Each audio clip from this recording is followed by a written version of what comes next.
Sejam bem-vindos a mais um episódio do podcast Vivendo. E hoje a gente, primando sempre pelas histórias reais, a gente gosta de trazer sempre diferentes histórias, diferentes convidados, diferentes experiências com a endometriose. Então estou aqui com a minha convidada. Mentira! Ela está ali. Luana, muito obrigado por ter aceito o convite. A gente conseguir fazer coincidir as agendas. Não foi tão simples, mas deu super certo. Então, obrigado pelo esforço de fazer acontecer aqui. E, primeiramente, se apresente e muito obrigado mais uma vez. Muito obrigada, doutor. Obrigada pela oportunidade, por essa plataforma também, por ter essa iniciativa de ter esse programa, de estar levando informação para outras mulheres. Me sinto muito honrada de poder participar. Que bom que a gente conseguiu coincidir mesmo as agendas para estar aqui hoje e levar mais informação para essa mulherada aí. Maravilha, maravilha. Luana, conta um pouquinho quem que é a Luana e por que que você veio parar aqui para conversar comigo. Bom, tu pediu para mim me apresentar, né? E eu esqueci. Prazer, gente. Eu sou Luana Colpani. Eu sou modelo, sou atriz. Eu sou de Santa Catarina, mas eu moro aqui no México. Já tem 8 anos que eu moro aqui, na cidade do México. E estamos aqui porque tenho endometriose, adenomiose. Já passei por algumas cirurgias. Tive um diagnóstico bem severo, mas graças a Deus hoje estou aqui, estou muito bem. Depois de, obviamente, ter encontrado médicos especialistas que conseguiram me ajudar e que até hoje, né, sigo fazendo meu tratamento, sigo cuidando, porque querendo ou não, né, ainda a gente tem que cuidar o resto da vida. É isso aí, isso aí. E me diz uma coisa, qual que é a loucura maior, Cidade do México ou as cidades brasileiras? Ai, aqui é uma loucura, doutor. É muito grande, é uma cidade muito grande, sim. Grande demais. E eu sou de cidade pequena, né? Na verdade, eu nasci no Paraná, em Realeza, é muito pequenininho. E aí eu cresci em Balneário Pissarras, que é também minúsculo. Então foi uma grande mudança, né? Sair de cidades tão pequenas e vir para essa grande metrópole aqui. Mas eu adoro aqui, é muito bom. Você não chegou a morar numa metrópole brasileira, São Paulo, Rio, Morei em São Paulo, morei no Rio. nos dois. E é muito diferente. Nos dois. É muito diferente, muito diferente.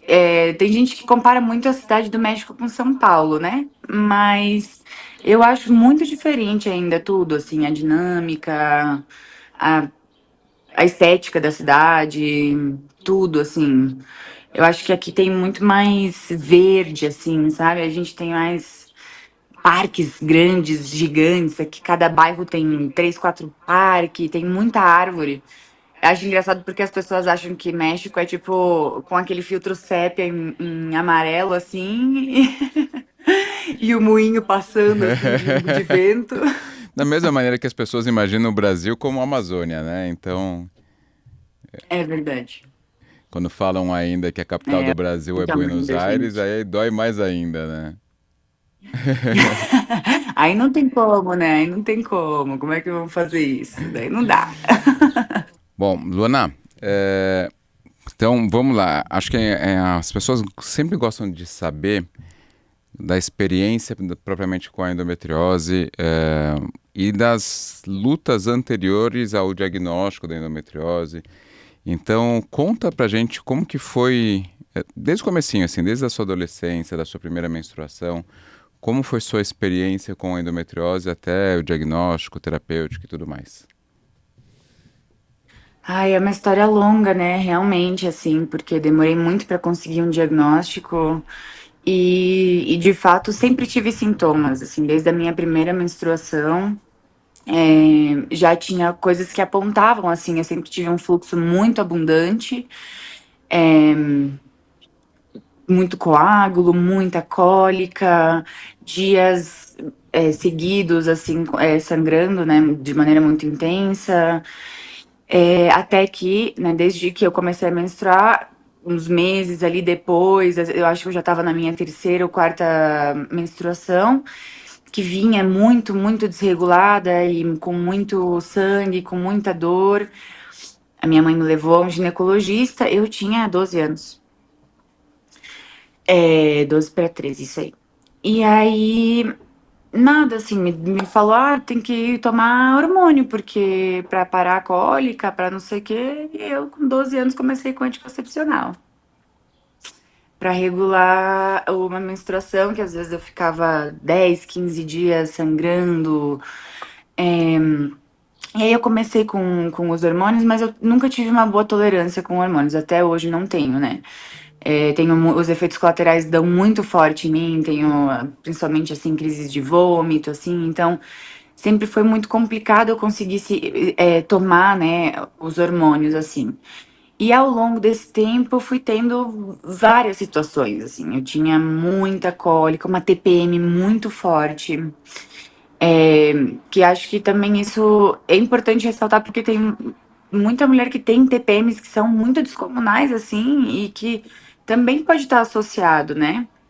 Por toda a questão inflamatória que a gente tem, por toda a questão da dor, é, é, então passei assim vários momentos tive algumas, como se chamam quando você tem hemorragias durante a menstruação? Depende. A gente chama Menorréia, metrorragia, não, né? O mais comum. Mas metrorragia. Eu tive 2 hospitalizações, aí eu já tava com 20 e poucos anos já. Aí no ano de 2023, eu tinha muitos sintomas, doutor, muitos, assim, eu tinha muita dor pélvica, muito cansaço, muita cólica, coágulos, assim, gigantes. e você Ai, acha que durante caiu. a sua adolescência, principalmente, a sua vida escolar chegou a ser impactada? Ah, com certeza. Como eu tinha um fluxo muito abundante, é, primeiro, a questão de sempre a calça tá manchada, aquela coisa social mesmo ali de ter aquela vergonha, porque eu tava sempre desconfortável, porque era muito sangue. E eu perdi muita aula, eu faltei muito, muito, muito, principalmente no ensino médio, ali naquela dos 15, dos 14 ali, 14, 15 aos 17 até finalizar o ensino médio, eu tinha muita falta, faltava muito no colégio por causa de cólica. E eu sempre ia no médico, sempre ia no médico. Inclusive, eu comecei a ir em outros médicos, né? Porque aos meus 12 anos, na mesma idade que eu tive minha menstruação, eu tive uma peritonite. E aí, a partir desse momento, depois dessa cirurgia, eu comecei a ficar com dor para ir no banheiro. E aquilo já começou a me chamar a atenção. Então eu sempre fui no médico, eu ia no médico, eu ia no gastroenterólogo, no endocrinologista, no ginecologista. Não é que eu não acompanhava, eu sempre estava acompanhando, sabe? Mas nunca ninguém veio com uma ideia de que pudesse ser endometriose. E eu continuei tomando hormônio ali até os meus 20 e poucos anos e até que eu deixei de tomar. E aí eu falei, não vou mais tomar hormônio porque eu passo muito mal, definitivo, não vou mais tomar e tal. E aí a menstruação começou a vir normal, assim, até regular os primeiros meses. Só que era uma coisa assim absurda as cólicas que eu tinha, tudo. Só que eu normalizei aquilo de uma maneira que pra mim era tipo, vai descer minha menstruação amanhã. Já preparava meu kit de remédios, minha bolsinha de água quente ali e, e deu, sabe? Porque não tinha o que fazer. E aí, em 2023, eu comecei a ter vários sintomas assim. Comecei a ter várias bolinhas pelo corpo, principalmente na região da virilha. Tinha muitas ínguas, né? eu tava muito magrinha, muito, muito magrinha mesmo, então dava pra ver assim, tudo meus osso assim do abdômen, tava, o abdômen, eu tava com pouquíssima gordura corporal e começou a dar pra ver umas bolinhas que apareciam e desapareciam assim por todo o meu abdômen. E aí em julho de 2023 eu tava na Alemanha trabalhando. E eu tinha um trabalho aquele dia, inclusive um trabalho bem importante, e na madrugada, tipo umas 4 da manhã, a dor me acordou.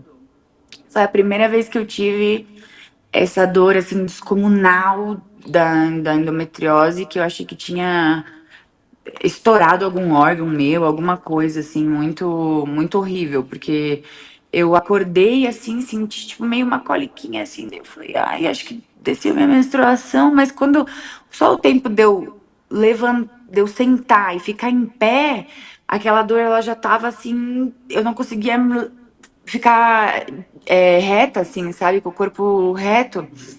Aí, com muita dificuldade, eu caminhei até o banheiro, e aí comecei a ter crises de vômito, não conseguia levantar, não conseguia me mexer, não conseguia falar, não conseguia chamar ajuda. Eu tava compartilhando o Airbnb com uma amiga. Em certo momento consegui chamar ela. Eu caída no chão do banheiro, não conseguia me mexer. E, e aí ela conseguiu me ajudar ali e tal. Ela me levou no médico, a gente foi na ginecologista. Ela fez os exames ali e nessa consulta ela identificou um cisto no meu ovário esquerdo, que nesse momento estava com 9 centímetros de cisto. Caramba, E é daí, bem. ah, é um cisto estranho, ela falou. Um cisto, não sei, porque ele é meio hemorrágico, mas umas partes não, e não sei o quê. Mas, bom, como tu tá aqui só por trabalho, eu só vou te dar um remédio aqui. Ela me passou Vitex, né, vitamina, já que eu não tomava hormônio, e falou: quando você voltar pro México, você dá seguimento com a sua ginecologista lá, porque tá estranho esse cisto, tem que acompanhar. E você Só que ela fazia no os ultrassom, exames de rotina normalmente? Ou seja, normalmente, sempre e esse normal, cisto nunca sempre tinha aparecido fazendo. antes? Não tinha aparecido antes, não. E fazia poucos meses que eu tinha feito meu ultrassom e tudo mais, e o Papa Nicolau e tudo, né? E aí, é, ela falou, então quando você voltar pro México, você começa a investigar esse cisto aí, mas na verdade que não tem nenhum sinal de que eu tenha torcido ou que tenha estourado, alguma coisa do gênero, não tem nada aqui, tá tudo normal, tá tudo normal. Só esse cisto estranho, mas ele também não aconteceu nada, então não sei, tem que investigar. Daí tá. Voltei pro México e começou a minha história de procurar médicos, né? Nessa história toda, eu passei por 8 ginecologistas, desde essa primeira internação, Caramba. na Alemanha. Não, foram 5 ginecologistas e os outros foi endócrino, gastro e não me lembro qual que foi o outro médico que eu fui. Mas aí eu voltei pra cá e comecei investigando e faz tomografia e faz ultrassom e é, o cisto tava ali e todos me diziam a mesma coisa, era um cisto esquisito, mas tem que esperar desaparecer, não tem o que fazer, assim, tudo era sabe, um descaso. E eu falando, tipo, gente, mas eu tive uma dor que eu achei que, tipo, eu ia morrer, eu achei que eu tava meio que pra morrer, então alguma coisa não tá certa, né? E aí isso foi julho, agosto, setembro, no dia que desce minha menstruação, novamente eu tenho essa mesma dor. Como eu já sabia que eu tinha o cisto, eu fui direto para urgência ginecológica, porque a médica tinha me dito que o perigo era que estourasse ou que ou que torcesse, né?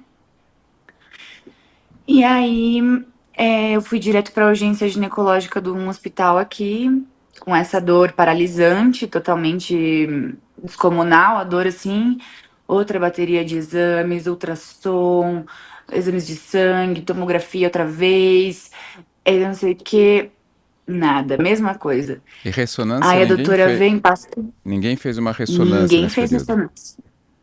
Tá. Ninguém. E eu falei, e essa ginecologista, no final, assim, porque eu passei a noite no hospital aquele dia e tudo, no outro dia ela veio e falou: então, eu acho que você tem que procurar outro médico, porque assim, o seu problema não tem nada a ver com o seu útero ou com seus ovários. Você tá com o cisto ali, ele tá um pouco grande e tal, porque, né, já tinha aumentado, inclusive. Entende? Porque lá em julho ele tava com 9 centímetros e em setembro ele já tava com 11. Ele cresceu abismalmente, assim, em 2 meses. E era muito grande, né? Os centímetros é uma laranja, né? Um ovário tem 1 centímetro, eu acho. É muito grande. Um ovário normal, E mais ou aí, menos, tem uns 3 por 2 centímetros, mais ou menos. pois é, É imagina, 11 gigantesco. centímetros tava. Uhum. E aí, eu tava com uma viagem programada pro Brasil dia 1º de dezembro. Aí, dia 20 de novembro, quando desce minha menstruação de novo, eu tenho outra internação no hospital, aqui, de novo. A médica, mesmo a médica que tava me vendo, ela ficou doido da cabeça, mas não tem nada aqui, eu não sei o que que é, não sei o que, não sei o que. O ideal seria operar, não sei o que. Eu falei, não, eu tenho que ir pro Brasil, eu tenho que ir pro Brasil, e eu já tinha marcado no Brasil vários médicos, né? Porque como eu tava com esse problema de saúde, eu aqui não tava resolvendo, eu já tinha marcado vários médicos no Brasil. Ginecologista, gastroenterólogo, endócrino. Porque como eu tinha essas ínguas, eu tinha muita íngua no corpo, muita. Então eu tava indo com uma endócrina porque eu pensei, né, ínguas assim também tem que ver com a endócrino, né? Mas daí vim pro Brasil, comecei a fazer os exames, fui com a ginecologista brasileira e ela foi a primeira que falou: eu acho que poderia ser endometriose, vamos pedir uma ressonância. Só que isso já era ali pelo dia 12 de dezembro. Eu cheguei no Brasil dia 2, por exemplo. E aí, sabe, né? Até ter data, não sei o quê, Sim. marca com tempo e tal, mas. E aí ela marcou, faz de conta, eu fiz a consulta com ela numa segunda-feira, dia 12, e a gente marcou a ressonância para dia 19, que era o dia que tinha disponível lá.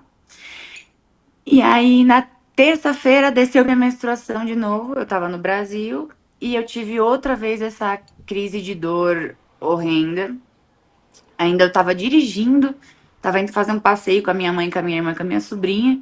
Tava na BR, eu dirigindo, eu travei. Eu parei no acostamento, me leva pro hospital, me leva pro hospital, me leva pro hospital. Imagina, era quase 20, era 20 de dezembro. Gente. Nós estávamos indo para Balneário Camboriú, aquela BR toda parada. E eu morrendo dentro do carro com aquela dor.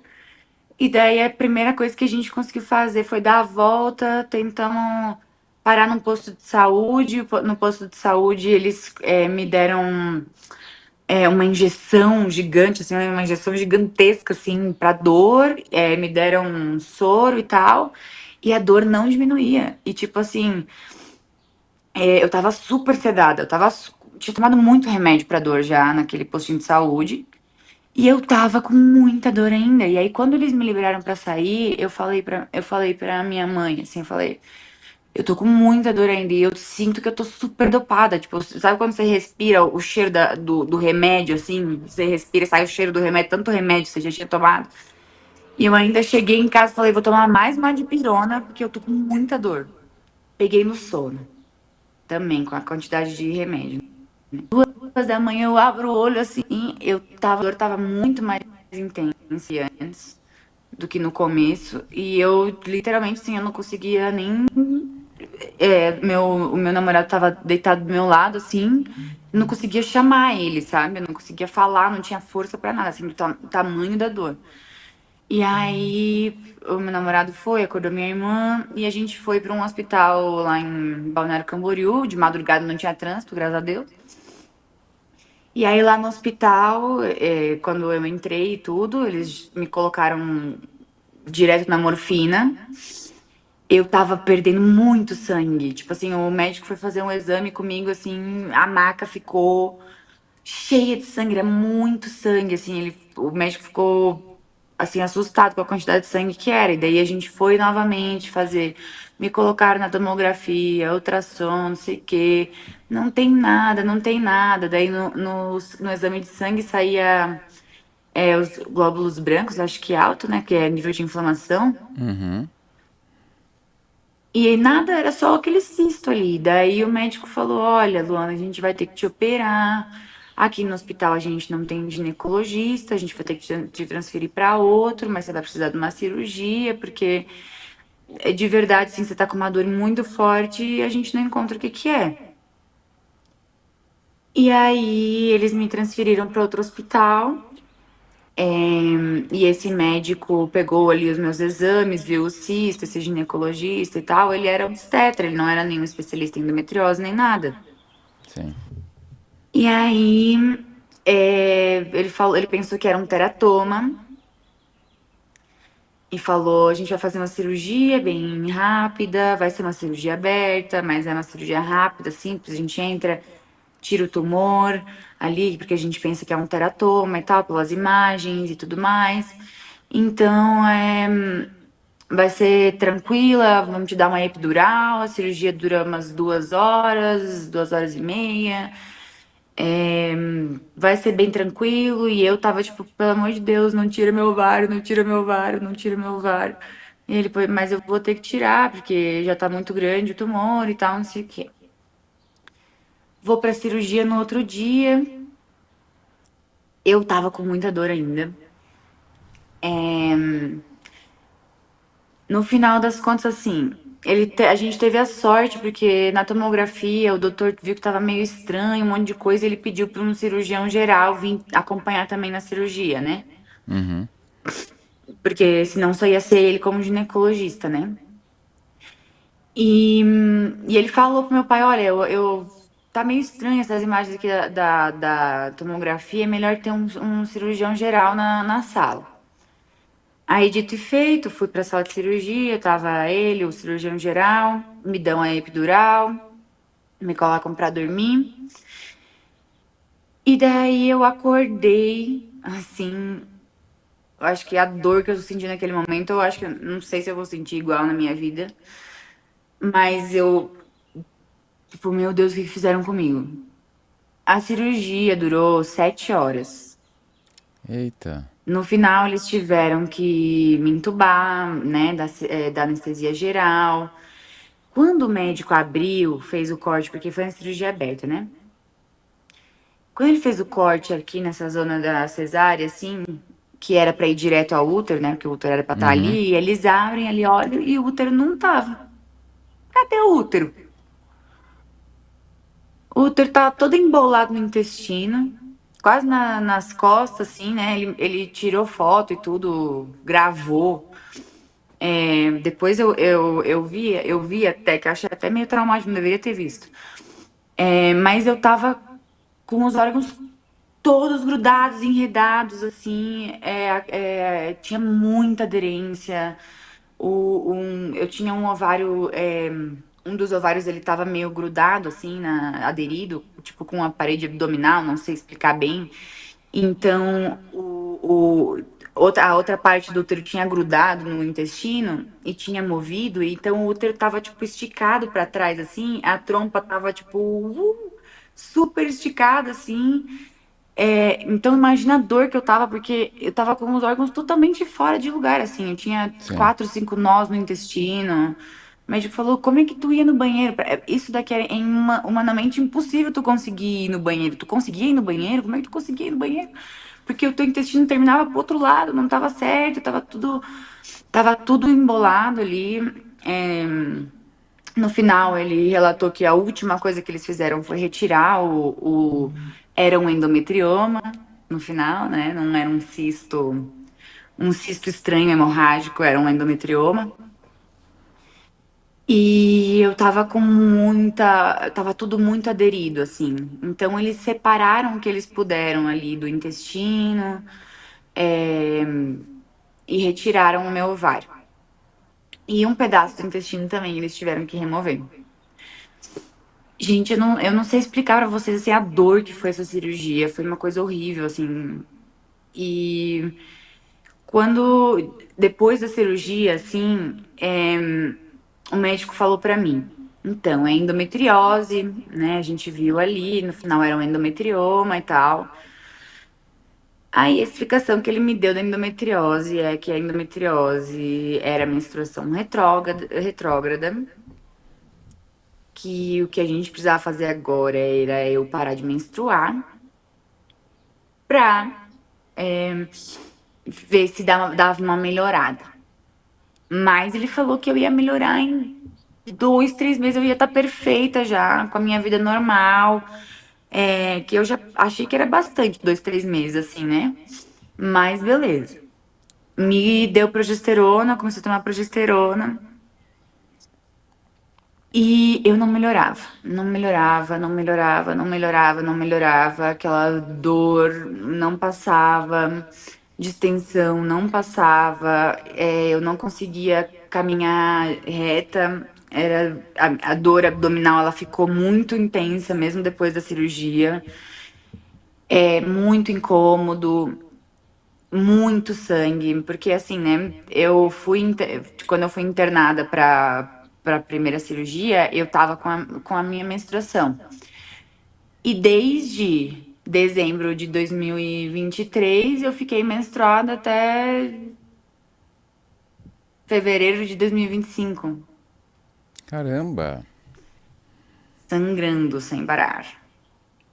E E aí eu voltei, quando eu consegui voltar pro México, porque isso eu tava no Brasil, né? E isso foi todo assim, eu consegui voltar pro México era março, quase final de março. Então tu imagina, a cirurgia foi dia 21 de dezembro, eu consegui pegar um avião e ainda de cadeira de roda, isso, em abril, porque eu não conseguia fazer nada, não conseguia fazer nada. Eu tava totalmente assim, impossibilitada mesmo, assim.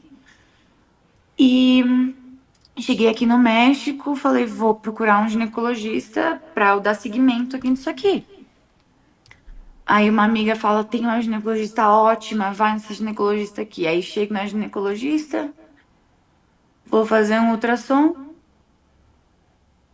Eu perdi o ovário esquerdo na cirurgia, na cirurgia, na primeira cirurgia, né, que eu fiz. Uhum.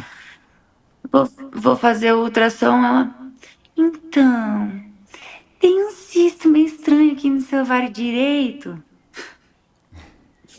Juro por Deus, ali eu perdi tudo, assim, pra mim aquilo ali foi. Porque começou assim, né? Eu perdi o ovário esquerdo assim. Começou com. Tem um cisto meio esquisito aqui no seu ovário esquerdo, mas a gente só tem que observar. Daí eu, tá. Eu. Meu Deus do céu, tá um cisto Eu estranho? vou fazer um paralelo aqui, que acho que tem algumas coisas interessantes para pontuar da sua história até aqui. Que eu acho que talvez o maior problema foi todo o seu percorrer, né, durante 2023 até chegar no Brasil. O do Brasil, eu já vou te explicar de eu não condenar a atuação dos colegas, porque foi uma emergência, é diferente. Mas assim, a partir do momento que eu tenho uma mulher com uma queixa de dor pélvica, e assim, pelo modo como você está descrevendo, incapacitante, afetando muito a sua qualidade de vida, não posso fazer um ultrassom convencional simplesmente. Fiz tomografia. A gente sabe que tomografia é bom para ver apêndice, é bom para ver pâncreas, mas não é bom para ver órgãos genitais.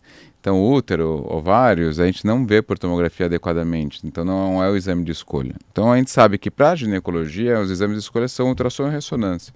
Se tem uma massa anexial volumosa, crescendo de tamanho, primeiro eu tenho que descartar um câncer, né? Então eu tenho que solicitar marcadores tumorais e preciso de um exame de imagem mais apurado para poder falar, olha, não é um câncer ou provavelmente não é um câncer. Mas a gente já sabia que era cirúrgico desde quando você estava no México, né? Então jamais poderiam ter te liberado sem essa adequada investigação e aí sim te indicar uma cirurgia, né?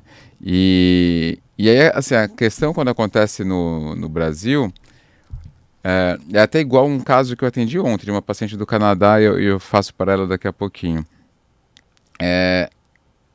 os coitados recebem uma paciente com dor pélvica aguda, incapacitante na hora, cara, eu preciso abordar. Né? No pronto-socorro, uma Sim. cirurgia de eleição acaba sendo a cirurgia aberta, né? Porque a gente, enfim, a gente sabe de estruturas, mesmo no hospital privado, mas no SUS com certeza a gente não tem laparoscópico em todos os locais, a gente não tem cirurgiões habilitados na laparoscopia, né? Então é uma dor pélvica que eu não sei o que, que é muito comum fazer uma cirurgia aberta e isso eu não questiono. E aí os caras se depararam, provavelmente, pelo que você está me descrevendo, aquilo que a gente chama de pelve congelada. E não tem comparação a abordagem que a gente faz por via minimamente invasiva do que por cirurgia aberta, né? Cirurgia aberta, eu estou usando a minha mão para chegar lá. A cirurgia minimamente invasiva, eu estou usando instrumentos miniaturizados de 5 milímetros, né? Então, a precisão é completamente diferente. Então, tudo que aconteceu até aí, a gente mostra que teve um erro muito grande no começo, né? Assim, quando você tem um diagnóstico na Alemanha, volta para o médico, deveria ter sido investigado adequadamente.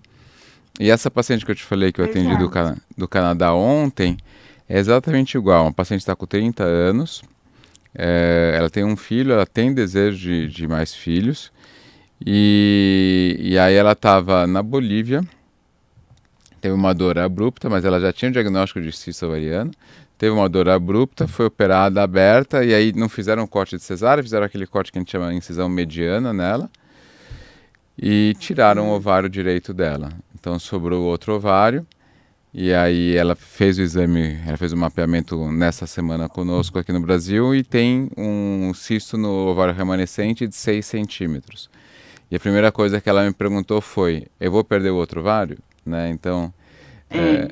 é Essa foi a aquilo. primeira coisa que passou na minha cabeça. E, na verdade, não foi nenhuma dúvida, foi quase uma certeza mesmo, sabe? Porque eu ainda sentia que eu não estava sendo ajudada. Porque depois da cirurgia, já tinha passado 4 meses, eu estava muito mal ainda.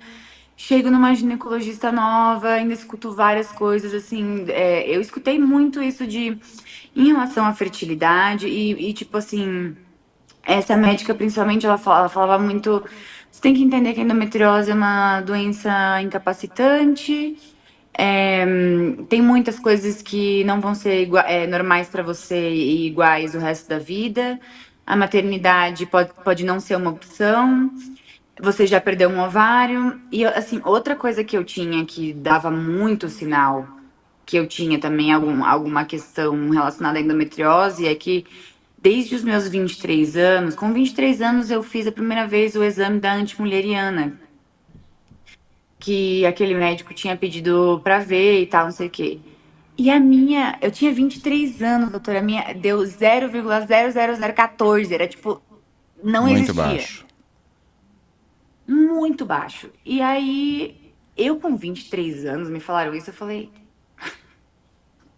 o que eu quero com isso agora? Nem na época eu nem queria filho, nem queria, 23 anos, não tava nem pensando nisso, sabe? Tava indo atrás de trabalhar, indo atrás das minhas coisas. Falaram isso aí, eu falei, ai, não é. Sou jovem, tenho 23 anos, o que que eu vou pensar em congelar óvulo, coisa assim, Mas agora, eles nesse orientaram momento da sobre o minha vida, congelamento ou sabe? não? Sim, sim, me falaram que eu tinha que congelar. Sim, sim. Só que pra mim era tipo, vou congelar óvulo, gente. Não, pra que que eu vou congelar óvulo? 23 anos, não vou congelar óvulo, pra que? Sim. Não vou, não preciso disso, né? É, e daí, isso da endo, eu já tinha 26 quando aconteceu. Então, tipo, essa médica me detecta esse novo cisto aí. Pra mim, aquilo ali era como uma certeza de que eu ia perder outro ovário. Aquilo foi um baque bem grande, assim, porque era a mesma coisa, assim, não tinha o que fazer, tinha que monitorear e tacando-lhe hormônio em mim, né? E eu tomando hormônio, assim, a torta direita, progesterona, progesterona, progesterona. E menstruada, sem parar de menstruar. E daí, um dia assim, isso já era maio, eu tava exausta, eu tava tipo. Imagina, né, doutor? Tava já 6 meses de cama, 6 meses com a vida parada, 6 meses com dor, 6 meses assim, muito mal. E aí, uma amiga, eu publiquei nos stories, assim, nos melhores amigos, tava chorando, tava falando que eu não aguentava mais e tal, que eu não sabia o que fazer. E aí uma amiga falou: tu tem que vir com o meu médico agora, eu também tenho endometriose. Vou conseguir uma consulta pra você amanhã. Daí eu falei: tá bom, eu vou. E aí cheguei no Instituto do IEM com o Dr. Ramiro. Dá até assim, ó, dá até vontade de chorar. Porque é que foi um antes e depois, assim, sabe? Chegar ali, porque eu tava totalmente sem rumo, assim, eu tava sem esperança já de que alguma coisa ia melhorar, de que pra mim eu ia ficar daquele jeito ali o resto da minha vida, sabe? Porque ninguém me dava uma solução, sabe? Eu já tinha sido operada e eu já tinha e aquilo não melhorava, inclusive eu sentia que era cada vez pior. E aí o doutor Ramiro, a primeira coisa que ele falou, me passa seu mapeio da endometriose. Daí eu, que é isso? Sei nem o que é. Daí ele tem que fazer uma ressonância, tu não tem uma ressonância? Eu falei, não tenho. E ele te operaram sem ressonância? Eu falei, me operaram sem ressonância. Aí contei pra ele tudo e tal, daí ele começou a me explicar tudo da doença, né? Tanto é que essa questão da menstruação retrógrada e tudo mais, ele explicou que já se sabe que não é assim, né? Que é epigenético, que a gente nasce, vai desenvolvendo, tem vários fatores para a doença. E ali ele começou a me apresentar assim literalmente a consulta foi quase uma aula assim sobre a doença, assim, o doutor tomou todo o tempo do mundo para explicar bem direitinho como que funcionava tudo, assim. E falou, agora a gente vai fazer o teu mapeio para ver como é que tá a tua situação. E aí a gente vai evaluar. Em espanhol, evalua, Avaliar. como é que Avaliar. avaliar. A gente vai avaliar a sua situação para ver se você precisa de cirurgia e tudo mais, né? Então, faço a ressonância. Ainda tinha muita doença dentro. Realmente, o cisto novo do ovário direito era um endometrioma. É, tinha ainda muita aderência, muita lesão, intestinos, nervos, ligamentos, bexiga. Então, ele falou: olha, se tu fosse minha irmã, eu te operaria amanhã. Porque, assim, tá meio complicado tudo aí ainda. Então, é óbvio que você segue com dor, é óbvio que você segue, né, com muitos problemas. E aí a gente marcou a cirurgia para um mês ali depois, né, do diagnóstico com o mapeio e tudo mais. E, e aí fizemos a cirurgia de microinvasão, com uma neuropelvióloga junto, com o proctólogo ali, né, para cuidar da última parte do intestino, porque eu tinha bastante endometriose no reto, né? E aí, cara, assim, foi um antes e depois essa cirurgia pra mim são cirurgias bem duras, assim, né? É muito dolorido e tudo, mas comecei a melhorar. O doutor salvou meu ovário direito. Ele retirou o tumor, reconstruiu o ovário. É assim, então. E uma coisa muito interessante é que a minha contagem ovárica depois da cirurgia, né, hoje em dia, que, por exemplo, eu fiz um exame faz poucos meses para ver como é que tava, e ela melhorou, coisa que, né, é muito difícil, e melhorou depois de eu perder um ovário e reconstruir o outro. Então, pra tu ver como é que tava ruim a situação com a endometriose ali. Com certeza, com certeza. Provavelmente você entrou com o Ramiro e com a E Ana aí a Sierra, não gente foi? foi com o doutor Ramiro, com a doutora Ana Serra e o doutor Edgar. E aí, assim, né, com o doutor Ramiro, ele também explicou tudo, falou, olha, endometriose, a gente precisa de um tratamento multidisciplinar, não é só comigo que você precisa, né, tá tratando, tá cuidando, a gente precisa de um nutricionista, de um urologista, porque como eu tinha a bexiga bem afetada também com a endo, a gente teve que cuidar também dessa parte com o urologista, logo a fisioterapia pélvica, que para mim também é um antes e depois da fisioterapia pélvica, nutrição, suplementação, tudo assim, e entender que isso, que é uma questão de estilo de vida mesmo, assim, né? Não é uma coisa que você tem que estar cuidando constantemente, principalmente porque eu tenho adenomiose difusa, né? Aham. Que não foi possível ser retirada, né? Obviamente na cirurgia, porque tinha muitos pontos ali, então a única opção e solução seria retirar o útero. E como eu ainda quero tentar uma gravidez, a gente manteve o útero. Mas eu ainda fiquei, né, com a adenomiose difusa e tal, então, querendo ou não, eu também tenho plena consciência disso, que ainda vivo muitos altos e baixos, né? Hoje em dia já fazem 2 anos da cirurgia, da minha cirurgia com o Instituto Doriene, com o Dr. Ramiro. Mas nesses 2 anos eu continuo no meu tratamento, eu continuo tendo altos e baixos. Semana passada eu tive um flare de adenomiose, tava toda travada, tava tudo. Então não é uma constante, não é uma linear, né? A gente sabe que tem que cuidar muito da alimentação, do teu sono, da suplementação, de tudo, assim, para conseguir ter ali, né, manter aquela qualidade de vida, porque é uma luta meio constante, assim, né, porque a gente não é 100% normal, vamos dizer assim. Eu acho que é importantíssimo todo esse relato, porque a gente vê quantas coisas poderiam ter sido modificadas com um adequado diagnóstico precoce, né? Então, tanta Uhum. coisa, né? Sem dúvida alguma, abordar cirurgicamente num estágio mais inicial, né? É, lógico, tem pacientes que a gente opera com os 20 e poucos anos e já tem endometriose intestinal? Tem, mas provavelmente não estaria num estágio tão avançado quanto o que você foi operada, teria evitado uma cirurgia aberta, em todas as consequências da cirurgia aberta. E sim, eu acho que talvez o mais importante de tudo, né? Todo esse sofrimento que você teve, né, durante tanto tempo, né?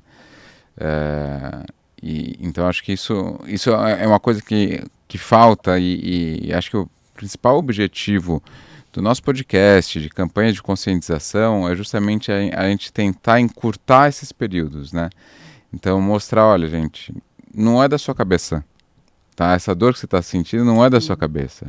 Existe um porquê de você estar sentindo essa dor e existe um tratamento para isso, né? Então, se a gente consegue fazer isso de uma maneira mais precoce, a gente muda muito a qualidade de vida das mulheres, né? E assim, eu costumo falar, eu não preciso ter um ginecologista que saiba tratar em toda a esquina, não preciso. Mas eu preciso que todo ginecologista pense na endometriose. Se todo É. ginecologista pensar na endometriose, ele vai pegar um caso como o seu, putz, pode ser endometriose. E pode até ser que esse ginecologista não sabe investigar e está tudo certo. Mas se ele pensou sobre endometriose, ele vai ter algum ginecologista de referência para quem encaminhar. Para indicar. Exato. Então, Uhum. só com isso, uma medida simples, todo ginecologista pensar em endometriose. Isso já ajuda demais a É. gente a encurtar esses períodos, né, de diagnóstico e de tratamento adequados. Sim, a única médica realmente, né, que tinha pedido a ressonância foi a médica que eu fui aí no Brasil, né? Que só que a gente não alcançou, não deu tempo, porque a cirurgia foi na quarta e a ressonância estava marcada para sexta. Porque justamente, né, foi de emergência e tal. Mas é muito forte isso, assim, porque realmente eu sempre tive sintomas, sabe? E os sintomas eles sempre foram muito claros. Hoje em dia, olhando, né? Dificuldade para evacuar, dificuldade para fazer xixi, dor na relação sexual, dor na menstruação, uma fadiga extrema o tempo inteiro, essa coisa de você, assim, por isso que é tão importante também ressaltar em relação à endometriose a questão da saúde mental, né? Porque acho que a gente passa muitos anos. E, por exemplo, assim, o meu umbral de dor, ele se tornou muito alto, porque eu me acostumei muito a sentir dor e aguentar. Então, isso também mexe muito com a nossa cabeça, né? A gente fica sentindo uma dor ali constante durante anos e sempre tem aquela dor, ou aquele cansaço, ou aquela fadiga, ou aquela coisa. E tu acha, cara, será que eu tô com anemia? Será que eu tô com, né, que problema que é esse que eu tô? Porque eu não tenho energia pra nada, eu não... E eu tenho 20 e poucos anos e eu não consigo fazer nada, cara. Eu não tenho energia pra nada, eu acordo cansada, acordo com dor no corpo. Me sinto assim, uma senhora de 80 e poucos anos sedentária e eu tenho 20 e poucos anos, sabe? Sempre tiveram muitas coisas que mostravam que não tinham coisas que não estavam bem, sabe? Então, querendo ou não, assim, eu digo que, querendo ou não, eu procurei um diagnóstico para endometriose, não só a partir do momento que eu tive aquela dor descomunal, aquela dor abrupta que eu tive. Eu sempre estive procurando esse diagnóstico, porque eu sempre soube que tinha alguma coisa de errado comigo, sabe? Principalmente nesses episódios, assim, e eu acho que um dos fatores que tenha contribuído para isso também seja que eu sempre viajei muito, eu sempre fiquei de um lado para o outro, então vai num médico daqui, vai num médico dali, não tem o mesmo acompanhamento com o mesmo médico. Talvez isso também tenha atrapalhado, sabe? Tenha sido uma questão. Mas realmente, assim, é bem desesperador, sabe? Todo esse processo de você não saber o que está acontecendo contigo, sabe? E nesse processo também, para mim, foi muito importante ter ali o suporte para a saúde mental, né?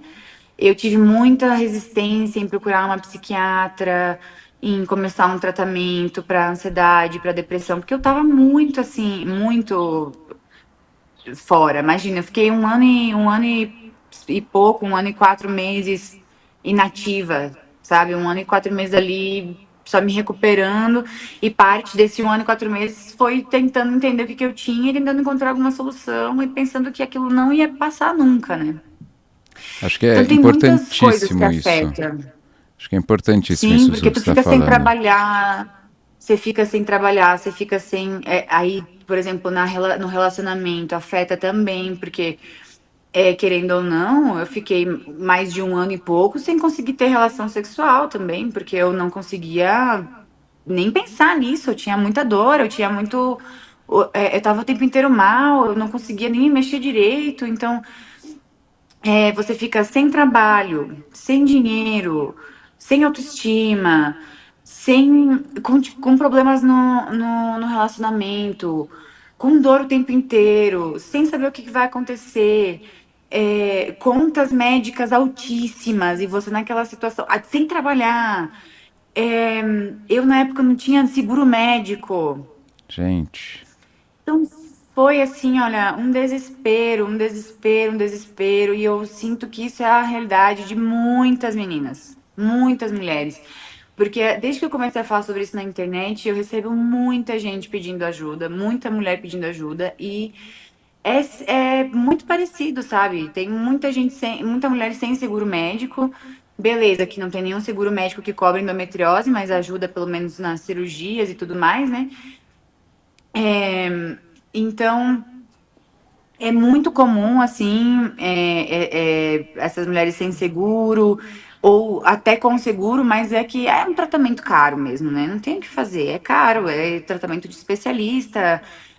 Todos os médicos que eu vou são específicos, a neuropelvióloga, o ginecologista especialista em endometriose, o algólogo, o urologista é focado em endometriose, a fisioterapeuta é especializada em endometriose. São áreas é uma área de especialistas. E isso é caro, né? sem dúvida. Então, assim, uma coisa que eu converso muito com as mulheres que me acompanham, assim, uma coisa que eu escuto muito é: eu trabalho para pagar minha endometriose. Tanto as minhas suplementações, quanto a minha fisioterapia, quanto o meu, né? Porque é um tratamento que é caro, porque é de especialistas e porque tem pouquíssimos profissionais disponíveis pra gente, né? Inclusive, isso é um super problema, porque Até, por exemplo, assim, as mulheres que chegam até mim e falam: ah, eu preciso de um ginecologista, eu acho que eu tenho endometriose, eu tô com muitos sintomas e tal. Eu sempre encaminho direto para os especialistas que eu tenho contato, mas a agenda tá para daqui 6 meses, porque é muita gente para atender, sabe? Faltam profissionais É literalmente um ali. problema de saúde. Né? Se a gente Uhum, pensar, eu sempre faço esse paralelo com o diabetes, que eu acho uma coisa interessante. Se a gente pensar na prevalência de endometriose, né, então 10 a 15% das mulheres em idade reprodutiva, né, a gente estima em torno de 200 milhões de mulheres no mundo, é uma prevalência semelhante ao diabetes. Né? uhum. Se eu pego qualquer pessoa, seja um auxiliar de limpeza, seja um CEO de uma empresa, ele vai saber o que é diabetes. Pode ser com as palavras dele, mas ele vai saber o que é diabetes. Agora, se eu fizer a mesma pergunta sobre endometriose, é bem capaz do CEO da empresa multinacional não saber o que é endometriose. Então, ela é Mas a uma doença. maioria das pessoas não sabe. Exatamente. Então, Quando assim, eu falo que eu tenho endometriose, todo mundo fica tipo, o que quê? é isso? Aham. Exatamente, exatamente. Então, assim, eu acho que um trabalho muito grande nosso para. E não adianta, são passos, né? Primeiro é a conscientização, mostrar o que é, que existe e tal. A partir disso, a gente consegue tentar criar programas, né, de atenção ao portador de endometriose, seja no SUS, que eu acho que é fundamental que a gente tenha um programa adequado. Hoje em dia, pelo menos em São Paulo, a gente tem tido novos projetos, né, para isso no SUS. Então tem hospitais como o Vila Nova Cachoeirinha, o HC, a Mulher, enfim, que fazem esses programas de atenção à portadora com endometriose. Não é perfeito, lógico que não é perfeito, mas já é um movimento, um passo, né? Mas assim, a gente vê que é um grande problema, sem dúvida alguma. E uma coisa que, assim, uma das coisas que mais me revolta é a gente ainda ter que lidar com, digamos, aproveitadores, né? Então, sabe que a mulher está numa situação muito fragilizada, que se você propõe, você aparece na rede social falando que existe uma cura, é, papum simples, ela vai querer. E muitas caem nisso, assim, eu não vou citar nomes, mas, por exemplo, eu vi recentemente um, entre aspas, médico, porque eu não considero uma pessoa dessa como médico, que tem mais de 1 milhão de seguidores, que ele fala que a endometriose nunca precisa ser cirúrgica, sempre dá para tratá-la de maneira clínica sem usar hormônio. Tá? Ah, Eu vi, não, cara, eu vi ontem um vídeo desse cara falando: as minhas pacientes nunca precisaram ser operadas de endometriose. Esse cara não é ginecologista, esse cara cobra R$ 6.000 uma consulta com ele, tá? Tem mais de 1 milhão de seguidores. Então, assim, me revolta absurdamente ter que ver uma coisa eu dessas. acho que é um tema muito delicado essa questão. Eu pensei muito nisso essa semana, principalmente porque assim, eu tenho muitas amigas que têm endometriose, né? E a gente conversa bastante sobre essas coisas. E eu comecei a pensar assim, cara, que complicado, porque por exemplo, eu tenho uma amiga que tem falha ovário, com menopausa precoce, tem 32 anos e já tá na menopausa, mioma, adenomiose, endometriose, já foi operada e tudo mais.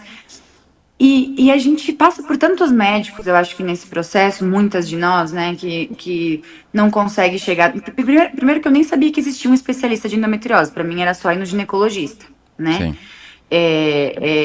Não tinha nem ideia que existia um especialista.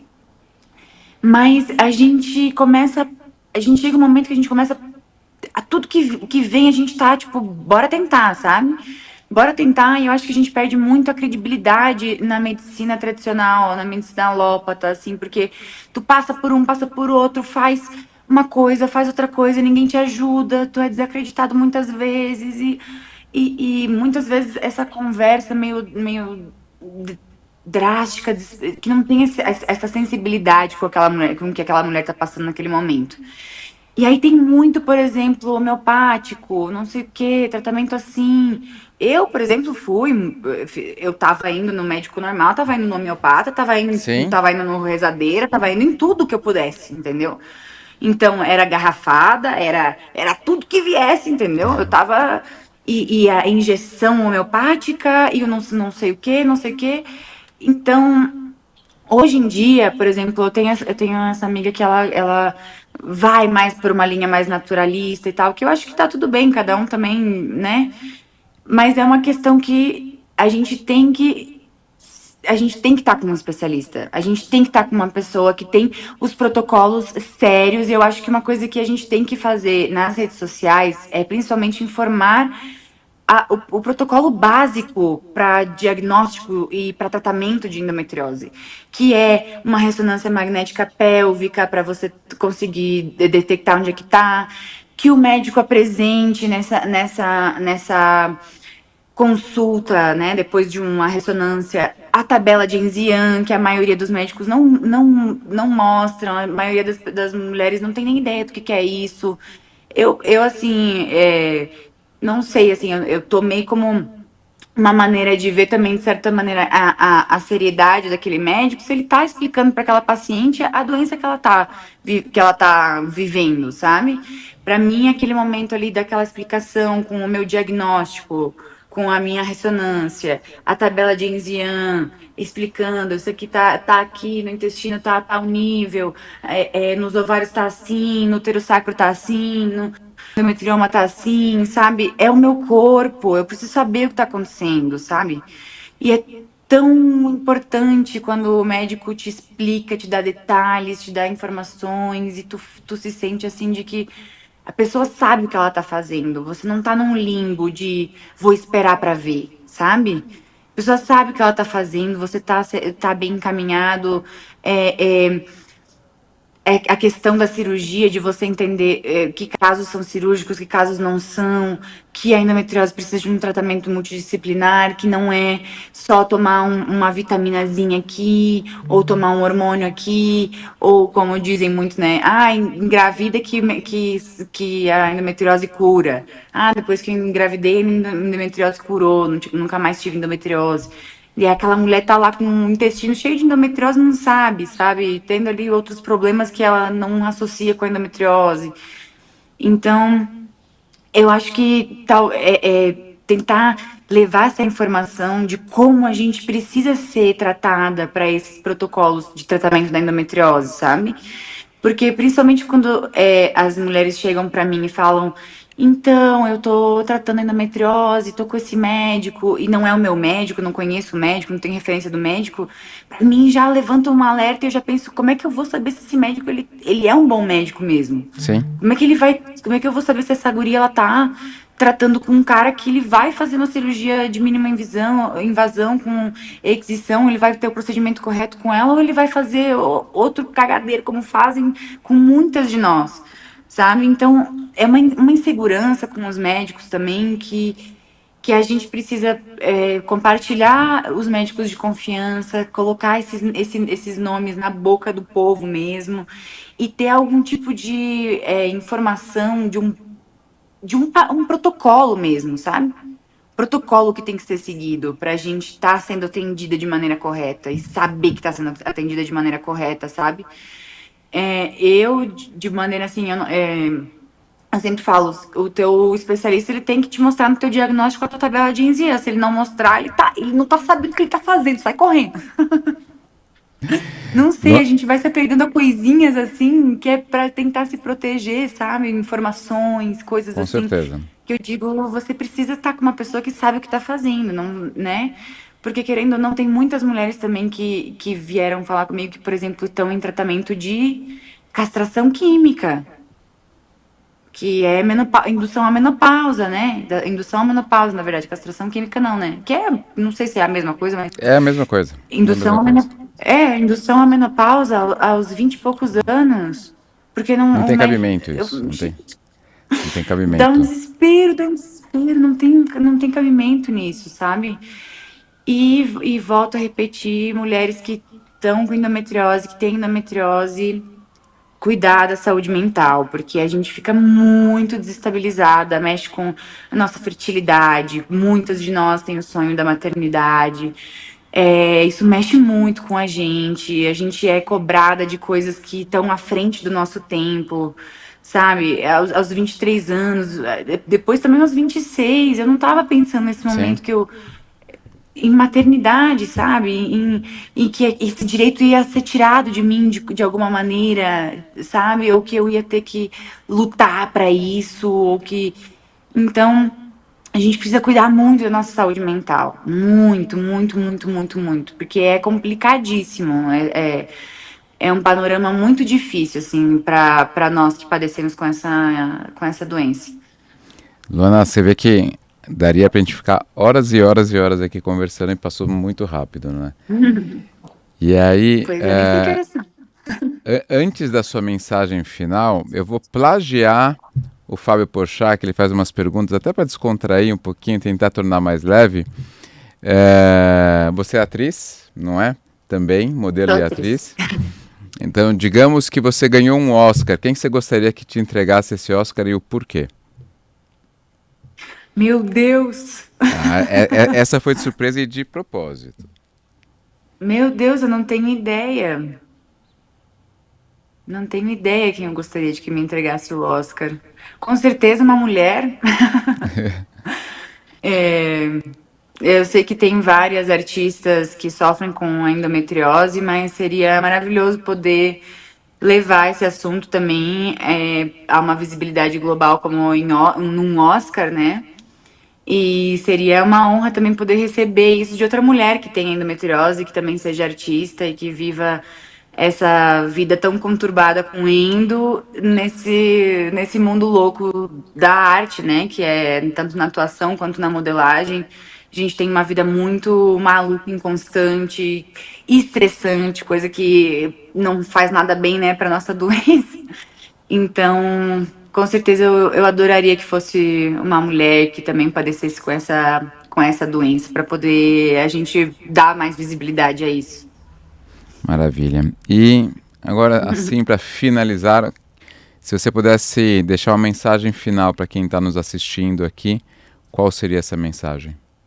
Ai, mulheres, acreditem em vocês, porque eu sempre soube, assim, que tinha alguma coisa acontecendo comigo. E a gente sabe, porque a gente tá passando por isso, a gente sente, né, no nosso corpo. Então, se você tá indo no médico, você não tá encontrando respostas, busque, né, tenta se munir de informação, você, né?